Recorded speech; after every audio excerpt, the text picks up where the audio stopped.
President Trump swinging hard at Senate Majority Leader Mitch McConnell today, blasting him first in a phone call and then telling reporters outside his Bedminster home McConnell should have gotten repeal and replace done. Take a listen. I just want him to get repeal and replace done. I've been hearing repeal and replace now for 7 years. I said, Mitch, get to work and let's get it done. They should have had this last one done. They lost by 1 vote.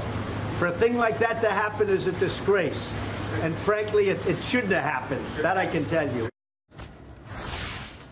Why shouldn't our president expect more from D.C.? I mean, we all expect more from D.C., right? That's why he's there.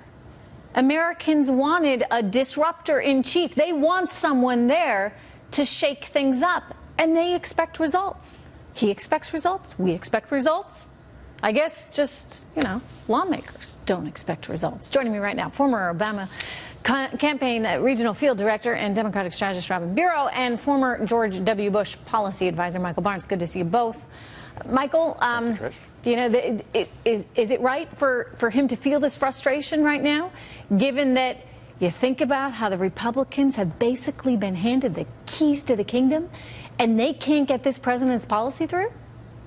Well, I think that the Republicans also have their own policies that are reflected in their own home states, and that if the president wants to see his policies implemented, he could take a more active role. And now that we know that McConnell has tried everything in terms of the Republican-only approach to repealing the Affordable Care Act, for example, they could move to negotiation. And the president is known as a negotiator, one who can say, you give and take here and you give and take here, and let's make a deal. And that should include Democrats so that we can deal with some of the most important issues like health care, get something done, even if it's not ideally what would have been best for the far right wing of the party. All right, let's back up for a second. So you think that he can be doing more? Or you're talking about President Trump. You would like to see him do more? I think that he is an ideal person, given his business and negotiation background, to be able to bring the parties together and say, let's make a deal on these important priorities for the American public. I'm just going to jump in, and Robin, I'll get to you in a second. But, one of the problems in all this, Michael, is that he comes from the business world where people do things in a rather, precise, fast, moving way.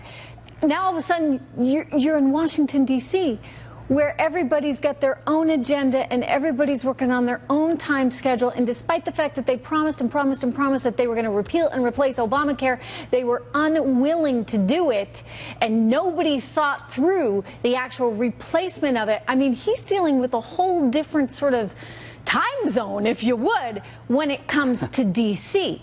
Of course, yes, it is problematic that Republicans really didn't have a viable alternative besides just repeal the Affordable Care Act. There are very good proposals out there from organizations like the American Enterprise Institute, so it's not that there's a lack of information about how to do this, but there is a lack of leadership about how to bring both sides of the party together now that we know that the far-right approach to the Affordable Care Act is not going to pass. All right. Robin, I know you want to pile on. What'd you just say? I completely agree. But here's the thing. I mean, Mitch McConnell isn't doing his job. Robin, I mean, if the tables were turned, right, and these were the Democrats and Mitch McConnell represented your party, wouldn't you be frustrated? You better believe I would, Trish. I would like to see #DitchMitch start trending right now on Twitter, because frankly, I think that's what needs to happen here. You're right. They have tried 52 times since 2009 to repeal Obamacare unsuccessfully. Twice in this administration, he's made all of these years of promises, and they basically offered up a plan that they were unable to achieve, given a Republican-led majority in all branches of government. And now Mitch McConnell is basically making, but Mitch McConnell is making the argument now that the president himself needs to lower his expectations of Congress. That's absurd to me. No, that's not what he's saying. He's saying that this process takes longer. This is a more difficult process than what is being given credit for. He's tried one approach, the Republican-only approach. That failed, but he can now move on to the next approach, and that takes time so we can deal with these issues. He's exactly right, and this is an issue of the president not having the experience to know that after you've tried and failed with your own own party. I don't know. You have to move on and try to bring in the others to develop a more moderate solution. Americans aren't that patient. People are sick and tired of Washington. I mean, really but and they're truly. Not willing to give up the protections of the Affordable Care Act in order to see this sort of functioning health care system. The extremes. But you're blaming the president for that. I blame House and Senate leadership for that because they've already said they're moving to the next step. They are now nothing. Moving to the next step, and they get credit for that. Should they be on vacation now? Absolutely not. They should be getting their work done. No, so they we agree absolutely on that. shouldn't be. I agree with that. There we go. Consensus. Thanks so much, guys. Good to see you. Thank you.